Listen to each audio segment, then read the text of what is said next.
बच्चों आप सभी लोगों का बहुत बहुत स्वागत है। आज हम बीएससी थर्ड सेम के प्रीवियस ईयर के क्वेश्चंस को डिस्कस करने जा रहे हैं और ये बहुत इंपॉर्टेंट रहेगा। आपको इसमें बहुत सारी बातें सीखने को मिलेंगी। तो जो सबसे पहला क्वेश्चन हम डिस्कस करने जा रहे हैं वो हमारे पास है, right short note on electronic configuration of first and second transition series. तो पहली और सेकेंड ट्रांजिशन सीरीज के इलेक्ट्रॉनिक कॉन्फ़िगरेशन को हमने लिखना है। तो ये ट्रांजिशन सीरीज क्या है, फर्स्ट और सेकंड ट्रांजिशन सीरीज का मतलब क्या होता है, हम इन सभी चीजों को डिस्कस करने वाले हैं। लेकिन उससे पहले हम ये देख लेते हैं कि डी ब्लॉक एलिमेंट्स क्या हैं। तो डी ब्लॉक एलिमेंट्स हम उन एलिमेंट्स को कहते हैं बच्चों जिनका आखिरी इलेक्ट्रॉन डी ऑर्बिटल में प्रवेश करता है। तो जिनका आखिरी इलेक्ट्रॉन डी ऑर्बिटल में प्रवेश करेगा ऐसे सभी एलिमेंट्स को हम डी ब्लॉक एलिमेंट्स कहते हैं। ये सभी के सब डी ब्लॉक में रखे जाते हैं, एस और पी के बीच में। ओके, तो डी ब्लॉक एलिमेंट्स को याद पहले हमें कर लेना है, फिर हम आगे को बढ़ेंगे। तो डी ब्लॉक एलिमेंट्स को याद करने के लिए आपके पास बहुत सारे तरीके हो सकते हैं। तो कुछ तरीके मैं आपको बता देता हूं, आप उस हिसाब से याद कर लीजिएगा। तो जो सबसे पहला तरीका जो मेरे को लगता है सही, वो ये है कि एससी यानी कि ये है आपका सर ये लाया, सर ये लाया, सर ये लाया चाय जरा हाफ कप, सर ये लाया चाय जरा हाफ कप। तो सर यानी कि स्कैंडियम हो गया, ये यानी कि याट्रियम हो गया, लाया यानी कि लैंथरम हो गया। ठीक है, तो सर ये लाया फिर देन चाय यानी कि टी, जरा मतलब टाइटेनियम हो गया, फिर जर्कोनियम जरा, फिर हाफ यानी कि HF हाफनियम है। फिर वी नोबिता, वी नोबिता में वी है वैनेडियम, एन बी यानी कि नायोबियम, एंड टी ए यानी कि टेंटेलम। ठीक है, फिर chromium most wanted, chromium most wanted याद कर लीजिएगा, क्रोमियम मोलिब्डेनम टंगस्टन। ठीक है बच्चों, तो ये हो गया। इसके आगे को मैं नीचे लिख रहा हूं, जगह नहीं है। फिर मैंने इसको ऐसे याद किया, मटरी, मटरी यानी कि जो हम खाते हैं, मटरी खाते हैं ना आप लोग, तो चाय के साथ जो मटरी खाते हैं, जो स्नैक्स खाते हैं, वो मटरी मटरी फिर उसे फ्राई कर, मटरी फिर उसे फ्राई, फ्राई की जगह पे हमें यहां पर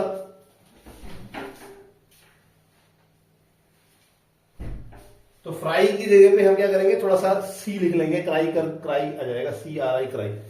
तो मटरी फिरू फी रू उसे क्राई फ्राई, फ्राई FRI होगा, तो फ्राई की जगह पे क्राई लिख देना आप। तो मटरी में आप क्या करेंगे, सबसे पहले तो मैग्नीज, T फॉर टेक्नीटियम, री मटरी, री फॉर रीनियम, फी मतलब आयरन, RU मतलब रुथमियम, OS मतलब osmium, then chromium, rhodium and iridium. ठीक है, फिर नहीं पड़ेगा पिटेगा, नहीं पड़ेगा तो पिटेगा, तो निकल, पैलेडियम और प्लेटिनम। ठीक है, और फिर हमारे पास ये आपको याद करना है copper silver gold, copper silver gold यानी कि जिनसे हम कॉपर सिल्वर और गोल्ड से क्या बनाते हैं, कॉइन बनाते हैं। तो ये याद रखना है, कॉइन बनाते हैं, कॉइन बनाने वाले तत्व लिखने हैं। और लास्ट में जिंक कॉल्ड हग, जिंक कॉल्ड हग यानी कि जिंक ने गले लगने के लिए बुलाया, तो जिंक कॉल्ड हग, HG करके आप इसको याद कर सकते हैं। ठीक है, तो ये हमारे पास जो है ट्रांजिशन एलिमेंट्स है। तो इन ट्रांजिशन एलिमेंट्स को बच्चों कभी कभी ये हमारे पास डी ब्लॉक एलिमेंट्स है। डी ब्लॉक एलिमेंट्स उनको कहा जाता है जिनका आखिरी इलेक्ट्रॉन डी ऑर्बिटल में प्रवेश करता है। ठीक है, और इन डी ब्लॉक एलिमेंट्स को ही हम क्या कहते हैं, इन डी ब्लॉक एलिमेंट्स को हम ट्रांजिशन एलिमेंट्स कहते हैं, यानी कि इनको हम कहते हैं संक्रमण तत्व। ठीक है, तो इनको ट्रांजिशन एलिमेंट क्यों कहा जाता है, या अगर कोई पूछेगा ट्रांजिशन एलिमेंट क्या है, अगर पूछेंगे आपसे तो ट्रांजिशन एलिमेंट क्या है अगर पूछेंगे तो क्या आंसर दोगे। तो ट्रांजिशन एलिमेंट वो एलिमेंट्स होते हैं, वह तत्व होते हैं, those elements which have partially filled d orbitals। ठीक है बच्चों, ये ट्रांजिशन एलिमेंट की डेफिनेशन है। ट्रांजिशन एलिमेंट को डी ब्लॉक एलिमेंट्स की तरह डिफाइन नहीं करते कि आखिरी इलेक्ट्रॉन डी में जाएगा तो ट्रांजिशन एलिमेंट कहा जाएगा, ऐसा नहीं होता। ट्रांजिशन एलिमेंट्स उन एलिमेंट्स को कहते हैं जिनका डी ऑर्बिटल पार्शली फिल्ड होता है, पार्शली यानी कि आंशिक रूप से भरा हुआ होता है, यानी कि जिसमें 1 से लेके 9 तक इलेक्ट्रॉन हो सकते हैं। पार्शली फिल्ड का मतलब 1 से लेके कितने इलेक्ट्रॉन हो सकते हैं? 9 इलेक्ट्रॉन हो सकते हैं, ठीक है। तो 1 से लेके 9 इलेक्ट्रॉन अगर होंगे तो उसको हम पार्शली फिल्ड कहते हैं। तो जिन एलिमेंट्स के डी ऑर्बिटल में 1 से लेके 9 इलेक्ट्रॉन होते हैं, उन एलिमेंट्स को हम क्या कहते हैं? उन एलिमेंट्स को हम ट्रांजिशन एलिमेंट्स कहते हैं, ठीक है। तो थोड़ा ध्यान रखना कि ट्रांजिशन एलिमेंट्स किनको कहा जाता है। तो इस हिसाब से जिंक, कैडमियम और मरकरी को ट्रांजिशन एलिमेंट्स नहीं कहा जाएगा। क्यों?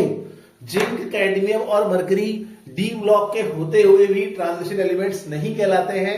कारण है कि इनके जो डी ऑर्बिटल्स हैं वो कंप्लीटली फिल्ड होते हैं। इनके डी ऑर्बिटल्स में D10 इलेक्ट्रॉन होता है, ये बहुत इंपॉर्टेंट है। तो इनके डी ऑर्बिटल में जो इनका डी ऑर्बिटल होता है, they have D10 electronic configuration, ठीक है। एंड D10 भी बोल सकते हैं, एंड यानी कि संख्या हो सकती है 3, 4 और 5 ऐसे करके। इसके लिए 3D, 4D and then 5D। तो they have an D10 electronic configuration, they have completely filled electronic configuration. इनका पूर्ण रूप से कक्षक जो है डी ऑर्बिटल भरा हुआ होता है, इसीलिए हम इनको ट्रांजिशन एलिमेंट्स की सीरीज कैटेगरी में नहीं लाते हैं। ये क्वेश्चन आप लोगों से पूछ सकते हैं, ठीक है। अब आते हैं हम इलेक्ट्रॉनिक कन्फिग्रेशन में। तो बच्चों उससे पहले एक और बड़ी स्पेशल बात मैं आपको बता देता हूं कि इनके ऊपर यहां से स्कैंडियम से लिखना है आपने 3, फिर 4, फिर 5, फिर 6, फिर 7, फिर 8, फिर 9, फिर 10, फिर 11, फिर 12, ऐसे करके गिनती लिखनी है। तो 3, 4, 5, 6 से स्टार्ट करना है। स्कैंडियम से 3, 4, 5, 6 एक पहले रफ में कहीं बना लेना। मुझे लगता है कि आपको जैसे ही केमिस्ट्री की कॉपी मिलती है, आप सबसे पहले ट्रांजिशन सीरीज अपनी कॉपी के बैक में जहां रफ वर्क करते हैं वहां पे आप पहले ही लिख लेना, ठीक है। क्वेश्चन आया है नहीं आया है वो बात है, आपको याद है फटाफट से आप 1, 2, 3, 4 मिनट लगेंगे, आपको लिख लीजिएगा। क्योंकि अगर आपको कोई भी क्वेश्चन मिलता है तो आप बार बार ट्रांजिशन सीरीज नहीं लिखोगे, एक बार लिख लो, आपका काम खत्म। और ऊपर ये नंबर लिख लेना। ये नंबर क्या है? ये नंबर है आखिरी। ये नंबर क्या होता है? ये नंबर आखिरी शेल में इनके इलेक्ट्रॉन्स कितने होते हैं उसको दर्शाता है। बस इसी के आधार पे आप इलेक्ट्रॉनिक कन्फिग्रेशन लिख सकते हो। तो ये जो नंबर लिखे गए हैं ऊपर, ये इनके आखिरी शेल में इलेक्ट्रॉन्स कितने हैं उसको दर्शा रहा है, मतलब इलेक्ट्रॉन्स कितने होंगे उसको दर्शा रहा है। यानी कि स्कैंडियम में आखिरी में कितने इलेक्ट्रॉन्स होंगे? 3 इलेक्ट्रॉन होंगे। यट्रियम में भी 3 होंगे, लैंथर में भी 3 होंगे। टाइटेनियम में आखिरी में कितने इलेक्ट्रॉन होंगे? वैलेंस शेल इलेक्ट्रॉनिक कन्फिग्रेशन, यानी कि जो आखिरी शेल्स होते हैं, वैलेंस शेल्स जो होते हैं, उनमें कितने इलेक्ट्रॉन होंगे? 4, 4, 4, 5, 5, 5, 6, 6, 6, सभी में ऐसे करके हमें याद कर लेना, ठीक है।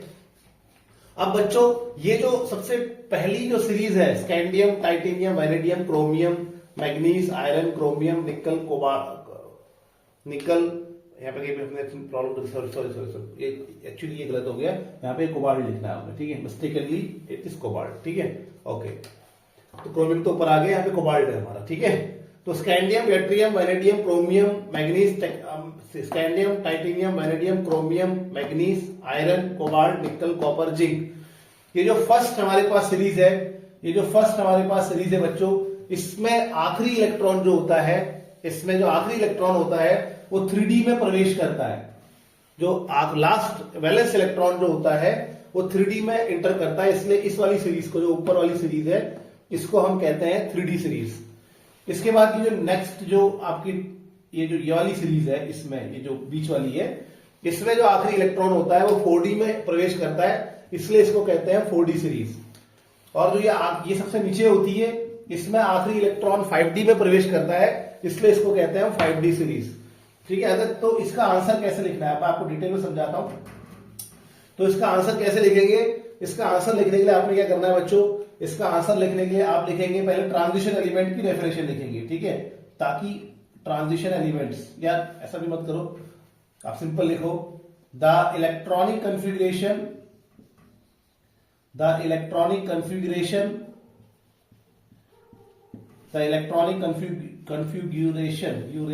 यहां लिख रहा हूं मैं, द इलेक्ट्रॉनिक कन्फिग्रेशन, बहुत टाइम लगता है क्वेश्चन को डिस्कस करने में, ऑफ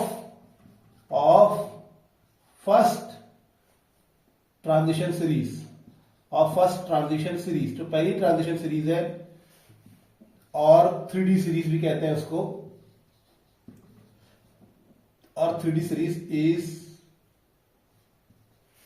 तो जो पहली ट्रांजिशन सीरीज है यानी कि scandium, titanium, vanadium, chromium, manganese, iron, cobalt, निकल, कॉपर, जिंक, तो ये जो पहली ट्रांजिशन सीरीज है, इस पहली ट्रांजिशन सीरीज का जो इलेक्ट्रॉनिक कॉन्फ़िगरेशन होगा बच्चों कैसा होगा, वो होगा आपका जो क्रिप्टॉन है, सॉरी क्रिप्टॉन नहीं आर्गन, सॉरी, तो आपका जो इलेक्ट्रॉनिक कॉन्फ़िगरेशन होगा, इनका जो इलेक्ट्रॉनिक कॉन्फ़िगरेशन होगा, जो फर्स्ट ट्रांजिशन सीरीज है, इनका जो इलेक्ट्रॉनिक कॉन्फ़िगरेशन होगा उसको कैसे बनाया जाएगा वो आपको मैं बताने जा रहा हूं।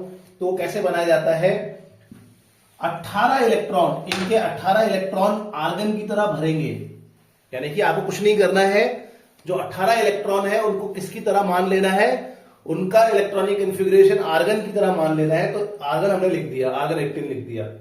उसके बाद लिखेंगे आप 4s, क्या लिखेंगे 4s, 4s लिखेंगे और फिर अंदर लिखेंगे 3D, हमेशा पहले 4s लिखना है बाहर और फिर 3D, 4s and then 3D लिखना है अंदर, ठीक है, या 3D 4s आप लिख लेंगे। इन सभी के 4s में एक या दो, s में अधिकतम 2 इलेक्ट्रॉन आते हैं बेटा, s में आते हैं 2 इलेक्ट्रॉन, p में आते हैं 6 इलेक्ट्रॉन, d में आते हैं 10 इलेक्ट्रॉन, f में आते हैं अधिकतम 14 इलेक्ट्रॉन, ये आपको याद होगा। तो इन सभी के s में एक या दो इलेक्ट्रॉन होता है, ठीक है, दो नहीं होता, कुछ के एक भी होता है, इसलिए हम 1 से 2 लिख रहे हैं। और d में इन सभी के 1 से लेके 10 इलेक्ट्रॉन हो सकते हैं, ठीक है, 1 से लेके 10 इलेक्ट्रॉन इन सभी, किसी के भी। तो इनके जो इलेक्ट्रॉनिक कॉन्फ़िगरेशन है, किसी का 1 होगा, किसी का 2 होगा, किसी का d में 3 इलेक्ट्रॉन होंगे, किसी के d में 5 इलेक्ट्रॉन होंगे, तो इसलिए लिखा गया है 1 से लेके 10।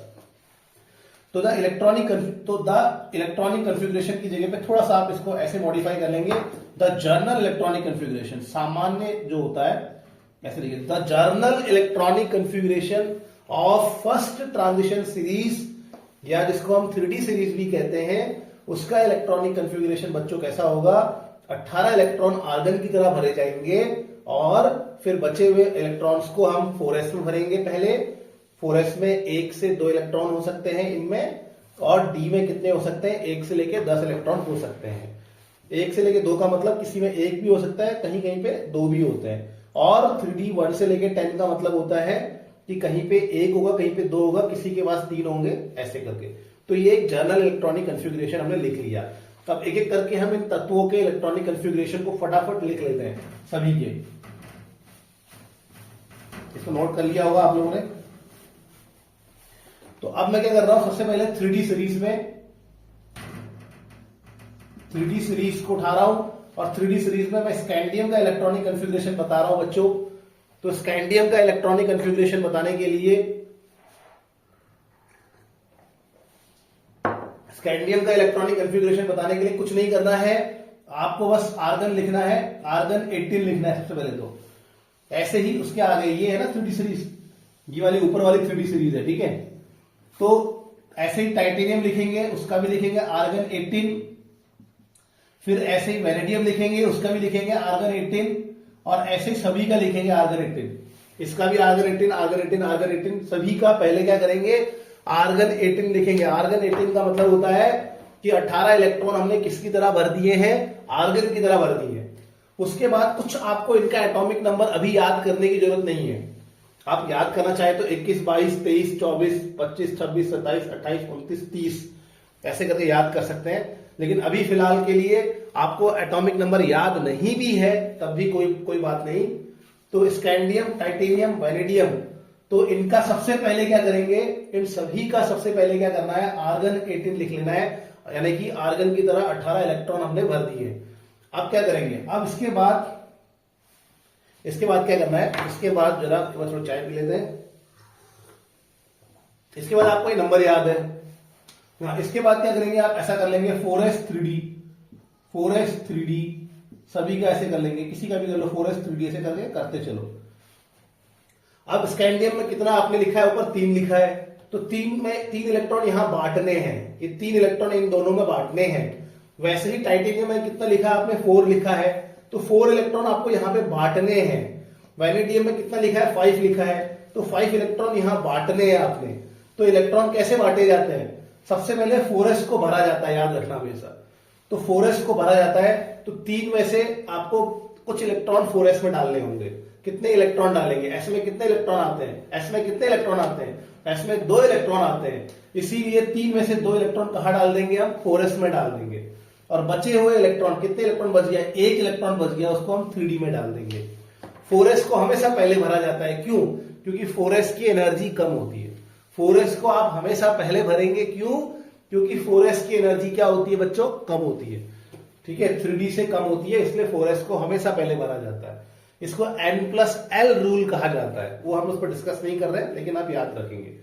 तो हमारे पास आर्गन की तरह 18 इलेक्ट्रॉन भर दिए, बच गए हमारे पास 3 इलेक्ट्रॉन। उन 3 इलेक्ट्रॉनों में से 2 इलेक्ट्रॉन आपने कहां भरने हैं, 4s में भरने हैं, और बचे हुए इलेक्ट्रॉन आपने कहां भरने हैं, 3d में भरने हैं। सेम वैसे ही यहां पर कितने इलेक्ट्रॉन है, 4 में से 2 इलेक्ट्रॉन कहां भरेंगे हम, 4s में। बच गए कितने, 2 इलेक्ट्रॉन। यहां पे कितना लिखा है, 4 लिखा है ना, तो 4 इलेक्ट्रॉन को यहां बांटना है। तो 4 इलेक्ट्रॉन को यहां बांटने के लिए क्या करेंगे, 2 इलेक्ट्रॉन पहले 4s में भरेंगे, और बच गए आपके 2 इलेक्ट्रॉन, उसको कहां लिखेंगे, 3d में लिखेंगे। वैसे ही वैनेडियम में कितने इलेक्ट्रॉन है, 5, तो 5 में से 2 इलेक्ट्रॉन कहां लिखेंगे हम, 4s में लिखेंगे, और बच गए कितने इलेक्ट्रॉन, 3, तो 3 कहां लिखेंगे, 3d में लिखेंगे। तो ऐसे करके कर लेना है। अब यहाँ पे कुछ कुछ केसेस पे ध्यान रखना है। अब क्रोमियम का थोड़ा केस देख लो, ये शायद आप पहले जानते भी होंगे। तो क्रोमियम के केस में और कॉपर के केस में थोड़ा ध्यान रखना है, ठीक है। क्रोमियम लिखेंगे 18 पहले वैसे ही, और कॉपर का भी लिखना है तो आर्गन 18 लिखेंगे। तो सबसे पहले आर्गन 18 लिख दिया दोनों में ही, उसके बाद क्या करना है, 3d4s लिखना है, दोनों में 3d4s लिख दिया। अब क्रोमियम में कितने इलेक्ट्रॉन है, 6 इलेक्ट्रॉन यहां हमें बांटने हैं। तो 6 इलेक्ट्रॉन बांटने के लिए कितने इलेक्ट्रॉन यहां डालेंगे, s में कितने इलेक्ट्रॉन डालेंगे, 2 इलेक्ट्रॉन डालेंगे, ठीक है। बचे हुए कितने इलेक्ट्रॉन, 6 में से 2 यहां चला गया, तो कितने बचे, 4 फिर 3d में डालेंगे। वैसे ही कॉपर के साथ करेंगे, 2 इलेक्ट्रॉन कहां डालेंगे, 4s में। कॉपर में कितने हैं, कॉपर में हमें 11 करने हैं, ठीक है। तो 2 इलेक्ट्रॉन कहां डाल दिए, 4s में डाल दिए, तो कितने हो गए हमारे, बचे कितने, 11 में से 2 यहां डाल दिए, तो 9 बचे, 9 यहां डालने, ठीक है। तो ये क्रोमियम और कॉपर का इलेक्ट्रॉनिक कन्फिग्रेशन ऐसा हो गया। लेकिन अब आपने करना क्या है, अब आपने ध्यान रखना है कि क्रोमियम और कॉपर का इलेक्ट्रॉनिक कन्फिग्रेशन ऐसा नहीं रहता है। ये जो 1 इलेक्ट्रॉन 4s में डाला है, इस 1 इलेक्ट्रॉन को आप यहां 3d में ट्रांसफर करेंगे, तो ये जाएगा 3d5 4s1। ऐसा ही कॉपर में भी करेंगे, जो 1 इलेक्ट्रॉन आपने s में डाला है उसको कम करेंगे, और 1 इलेक्ट्रॉन यहां 3d में बढ़ा देंगे। क्यों हमने ऐसा किया है, क्योंकि इसको कहते हैं d5 है ना, ये 3d5, d में अधिकतम 10 इलेक्ट्रॉन आते हैं, और ये 10 यहां पे है, और इसमें कितने 5 है, यानी कि ये उसका आधा है। तो क्रोमियम में और कॉपर में अगर हम देखेंगे तो यहां पर इलेक्ट्रॉनिक कन्फिग्रेशन यहां फुलफिल्ड है, पूरा भरा हुआ है, और यहां पे इलेक्ट्रॉनिक कन्फिग्रेशन क्या है, हाफ फिल्ड है। तो क्रोमियम में हाफ फिल्ड इलेक्ट्रॉनिक कन्फिग्रेशन होता है, यानी कि d में 5 होते हैं, और कॉपर में 10 होता है, यानी कि फुलफिल्ड इलेक्ट्रॉनिक कन्फिग्रेशन होता है। हाफ फिल्ड और फुलफिल्ड इलेक्ट्रॉनिक कन्फिग्रेशन स्टेबल होते हैं, याद रखना है। हाफ फिल्ड एंड फुलफिल्ड, ये हाफ फिल्ड होते हैं, इसीलिए यही इलेक्ट्रॉनिक कन्फिग्रेशन इनके पास होता है। कॉपर फुलफिल्ड होता है, 3d10 होता है, इसलिए यही इलेक्ट्रॉनिक कन्फिग्रेशन ये अपनाता है। क्यों इन इलेक्ट्रॉनिक कन्फिग्रेशन को ये अपनाते हैं, तो इसके पीछे आंसर अगर आपसे पूछेंगे क्यों कॉपर का half filled electronic configuration stable है, मतलब क्यों कॉपर 3d5 में रहता है, क्रोमियम 3d5 में रहता है, और क्यों कॉपर 3d10 में रहता है, तो इसका आंसर आप क्या लिखेंगे, क्योंकि ये हाफ फिल्ड है, फुलफिल्ड है, स्टेबल है। हाफ फिल्ड और फुलफिल्ड स्टेबल क्यों होते हैं, तो उसके 2 कारण हैं। एक है इनकी सिमेट्री की वजह से, भाई सभी ऑर्बिटल्स में 1-1 इलेक्ट्रॉन है, या सभी ऑर्बिटल्स में 2-2 इलेक्ट्रॉन है, तो वो बराबर उसको बोलते हैं, बटा हुआ है, इसको सिमेट्री कहते हैं। तो सिमेट्री लिखना है, सिमेट्रिकल इलेक्ट्रॉनिक कन्फिग्रेशन। जितनी भी चीजें इस संसार में सिमेट्रिकल हैं, बराबर बटी हुई हैं, वो सब स्टेबल हैं। जैसे कि एरोप्लेन में सिमेट्री होती है, एक तरफ का पंखा दूसरी तरफ के पंखे के बराबर होता है। चेयर में सिमेट्री होती है, एक तरफ की टांगे दूसरी तरफ की टांगों के बराबर होती हैं। बटरफ्लाई में सिमेट्री होती है, तो जितनी भी चीजें सिमेट्रिकल होती हैं वो स्टेबल होती हैं। तो एक कारण है सिमेट्रिकल इलेक्ट्रॉनिक कन्फिग्रेशन, ठीक है।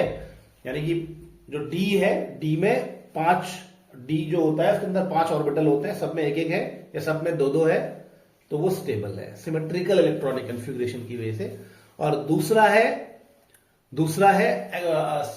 होता है, उसको कहते हैं एक्सचेंज एनर्जी की वजह से।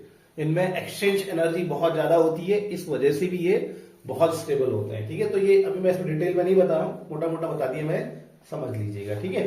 तो ऐसे करके सभी का इलेक्ट्रॉनिक कन्फिग्रेशन आपने इस क्वेश्चन में लिखना है, ठीक है। आपको बहुत जल्दी से आप इसको कर लेंगे, मुझे मालूम है। तो ये 3D सीरीज हो गई है। अब बच्चों हम फटाफट से 4D सीरीज को भी नोट कर लेते हैं। तो अगर आपसे 4D सीरीज का इलेक्ट्रॉनिक कन्फिग्रेशन पूछा जाता है, 4D सीरीज का अगर आपसे इलेक्ट्रॉनिक कन्फिग्रेशन पूछा जाता है, तो ये अब नीचे को जो इलेक्ट्रॉनिक कन्फिग्रेशन होते हैं वो थोड़े से क्या होता है, एक्सेप्शनल टाइप के होते हैं, ठीक है। नीचे जो इलेक्ट्रॉनिक कन्फिग्रेशन है वो थोड़े से एक्सेप्शनल टाइप के होते हैं। तो अगर हम 4D सीरीज का इलेक्ट्रॉनिक कन्फिग्रेशन की बात कर रहे हैं, तो 4D सीरीज का इलेक्ट्रॉनिक कन्फिग्रेशन हम कैसे बना सकते हैं। 4D सीरीज यानी कि यट्रियम, जर्कोनियम, नायोबियम, मोलिब्डेनम, फिर ये टेक्नीटियम, रुथमियम, रोडियम, पैलेडियम, सिल्वर और कैडमियम, इनकी बात कर रहे हैं हम। तो 4D सीरीज के इलेक्ट्रॉनिक कन्फिग्रेशन हम कैसे लिख सकते हैं बच्चों। तो 4D सीरीज का इलेक्ट्रॉनिक कन्फिग्रेशन लिखने के लिए सबसे पहले आपने क्या करना है, जैसे यट्रियम उठाता हूं मैं बच्चों, तो इसमें आप सबसे पहले लिखेंगे क्रिप्टॉन लिखेंगे और 36, जैसा ऊपर किया हुआ है आपने। 3D सीरीज में क्या किया था, आर्गन किया था, 18 इलेक्ट्रॉन आर्गन की तरह भरे थे। तो यहां पे हम 4D सीरीज जब भी लिखेंगे तो वहां पर हम क्या लिखेंगे, क्रिप्टॉन लिखेंगे 36, यानी कि हम 36 इलेक्ट्रॉन किसकी तरह भर चुके हैं, हम 36 इलेक्ट्रॉन क्रिप्टॉन की तरह भर चुके हैं। अब उसके बाद सेम वही करना है, वहां पे क्या किया था, 4s किया था और 3D किया था, यही किया था ना, 4s लिखा था और क्या लिखा था, 3D लिखा था।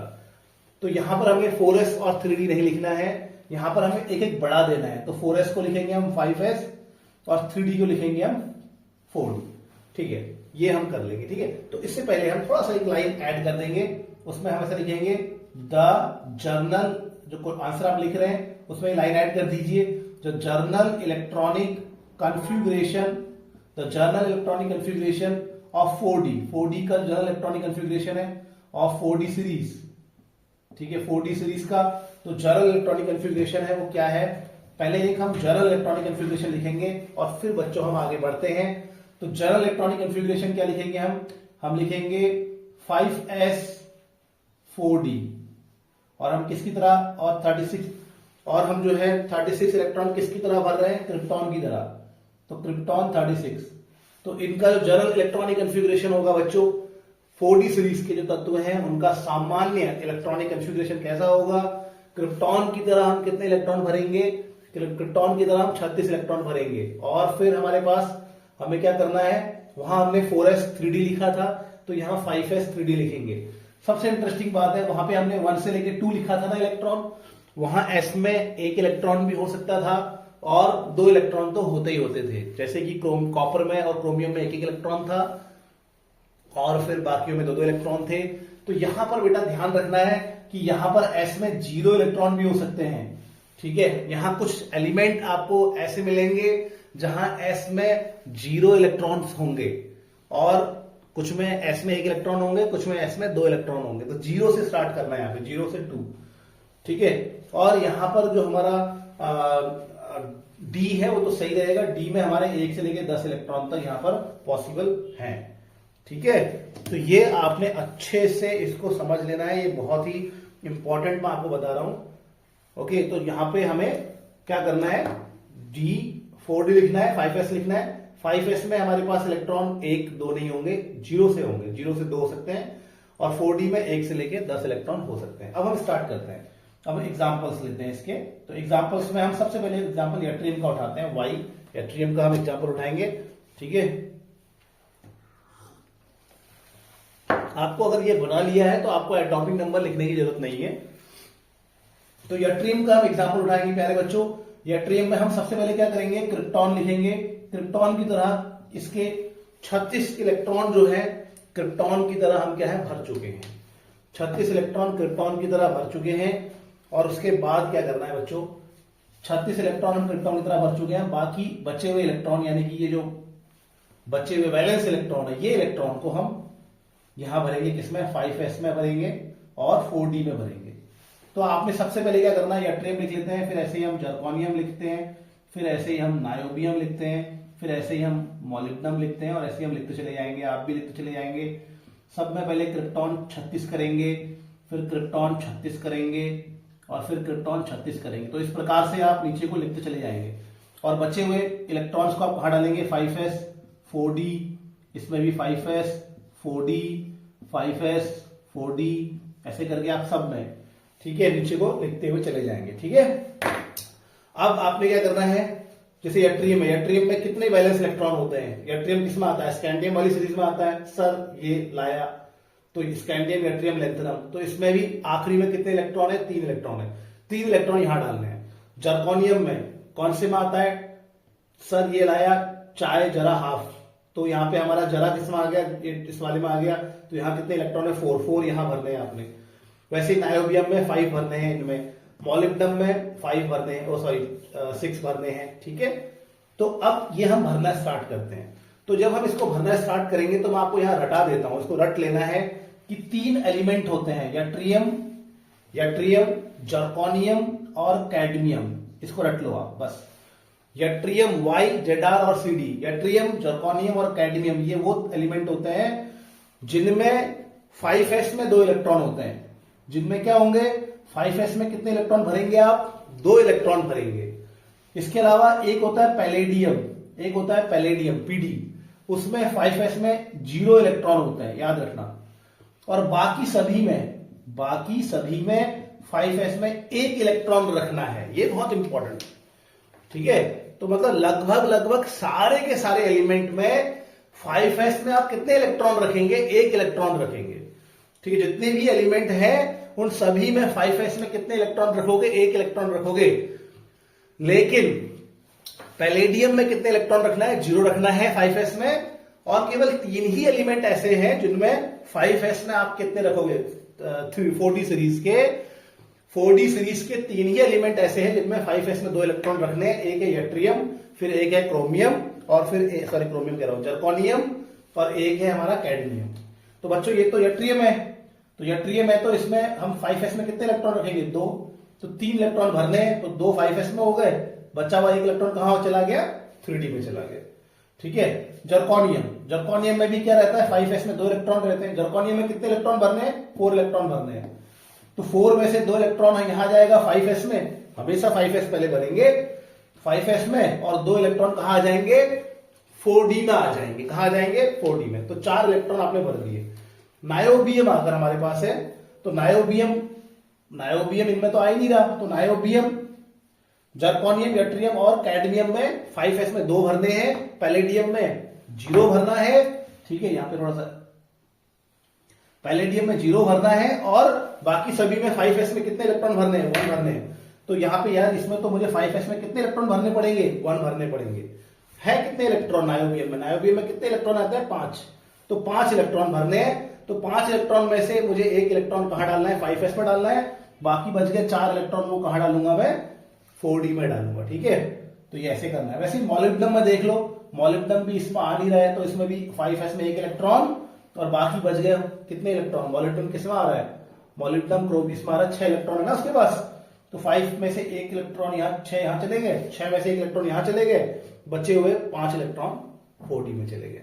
ठीक है, तो ऐसे करके आप भर लेना। ऐसे ही आप पैलेडियम का भी जरूर बना लीजिएगा। ठीक है, ओके, पैलेडियम में याद रखना है कितने होते हैं, पैलेडियम में 5s में 0 इलेक्ट्रॉन होते हैं, तो यहां पर ये पैलेडियम है। तो अगर मुझे पैलेडियम का इलेक्ट्रॉनिक कन्फिग्रेशन बनाना होगा तो मैं क्या करूंगा, मैं बोलूंगा क्रिप्टॉन की तरह 36 इलेक्ट्रॉन भर देने हैं।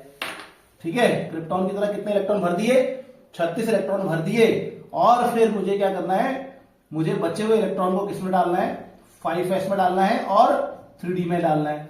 लेकिन मैंने आपको याद करा रखा है कि 5s में कितने इलेक्ट्रॉन आएंगे, पैलेडियम में 0, तो 0 इलेक्ट्रॉन, बाकी बच गए कितने इलेक्ट्रॉन, 10 इलेक्ट्रॉन कहां जाएंगे, 4d में आ जाएंगे। तो ये पैलेडियम का इलेक्ट्रॉनिक कॉन्फ़िगरेशन हो जाएगा। याद रखना है कि यट्रियम, जर्कोनियम और कैडमियम, इसमें 5s में 2 इलेक्ट्रॉन होते हैं और पैलेडियम में 5s में 0 इलेक्ट्रॉन होते हैं और बाकी सभी में 5s में आपने एक एक इलेक्ट्रॉन भरना है। तो कैसे करेंगे? जो 3D सीरीज है उसमें आर्गन लिखेंगे, आर्गन 18 करके, आर्गन 18 3D और 4s में इलेक्ट्रॉन भरेंगे। जो 4D सीरीज है उसमें लिखेंगे क्रिप्टॉन, 4D और 5s लिखेंगे और इनमें इलेक्ट्रॉन भरेंगे। ठीक है, और इनमें इलेक्ट्रॉन भरने के लिए आपको मैंने क्या बताया, इस यट्रियम, जर्मेनियम, कैडमियम, इनमें आपने 2 भरने हैं इलेक्ट्रॉन और पैलेडियम में 0 भरने हैं और बाकी सभी में एक एक इलेक्ट्रॉन भरना है। इस प्रकार से आप इसको सॉल्व करेंगे, इस प्रकार से आप इसका इलेक्ट्रॉनिक कॉन्फ़िगरेशन लिखेंगे। अब ये क्वेश्चन अगर पूछेंगे कि क्यों यहां पर 5s में एक इलेक्ट्रॉन रह रहा है, ज्यादातर सब में एक इलेक्ट्रॉन रहेगा, तो 5s का आकार बड़ा होता है। आकार बड़ा होने की वजह से 4s में कितने थे, वहां पे 4s में सब में 2-2 इलेक्ट्रॉन थे, इससे पहले यहां पर 4s में 2-2 इलेक्ट्रॉन थे। तो यहां पर आखिर जो 5s है उसमें 2-2 इलेक्ट्रॉन रहना पसंद क्यों नहीं कर रहे हैं? ज्यादातर में एक एक इलेक्ट्रॉन ही क्यों रह रहा है, या वो खाली ही क्यों रह रहा है? और 2 इलेक्ट्रॉन तो केवल 3 ही केस में है। तो यहां पर ज्यादातर 5s खाली और या एक इलेक्ट्रॉन ही इसलिए रह रहा है क्योंकि 5s का साइज होता है बड़ा। इतना ही आंसर लिखना है, 5s का साइज बड़ा होता है। बड़ा होने की वजह से वो इलेक्ट्रॉनों को बांध कर नहीं रख पाता है, वो इलेक्ट्रॉनों को बांध कर नहीं रख पाता है। It can't hold the electron because of big size of 5s। 4s की तुलना में 5s का आकार बड़ा होता है और इसी वजह से उसका पेनिट्रेशन पावर कम होता है, उसमें होल्ड करने की, इलेक्ट्रॉन को होल्ड करने की टेंडेंसी कम होती है और वो इलेक्ट्रॉन निकल जाते हैं उससे और दूसरे ऑर्बिटल्स में चले जाते हैं, बड़े ऑर्बिटल्स में, अगले ऑर्बिटल्स में इंटर कर जाते हैं। इसीलिए यहां पर ये समस्या होती है। ठीक है, तो क्या आंसर लिखेंगे कि 5s का साइज बड़ा है और इसी वजह से इलेक्ट्रॉन्स जो हैं वहां पे बड़ा होने की वजह से इलेक्ट्रॉन साथ में नहीं रहते हैं और वो मतलब 5s का साइज बड़ा है और वो इलेक्ट्रॉनों को होल्ड नहीं कर पाता। अगर ऑर्बिटल बड़ा होता है, s छोटा होगा तो न्यूक्लियस के नजदीक होगा और इलेक्ट्रॉन को पकड़ के रखेगा, चाहे इलेक्ट्रॉन में प्रतिकर्षण क्यों ना हो रहा हो, पकड़ के रखेगा। लेकिन अगर ऑर्बिटल का साइज बड़ा है, न्यूक्लियस से दूर है इलेक्ट्रॉन, तो फिर ये न्यूक्लियस जो होता है वो इलेक्ट्रॉन को पकड़ के नहीं रखता है, इसलिए इलेक्ट्रॉन अलग होना पसंद करते हैं, अलग हो जाते हैं और दूसरे ऑर्बिटल्स में चले जाते हैं। तो ये इसका रीजन है। ठीक है, तो बच्चों अब हम अगला क्वेश्चन डिस्कस करेंगे, वो कौन सा है वो देखेंगे। हमारे पास नेक्स्ट क्वेश्चन क्या है, वो है हमें EAN रूल बताना है। What is the EAN rule?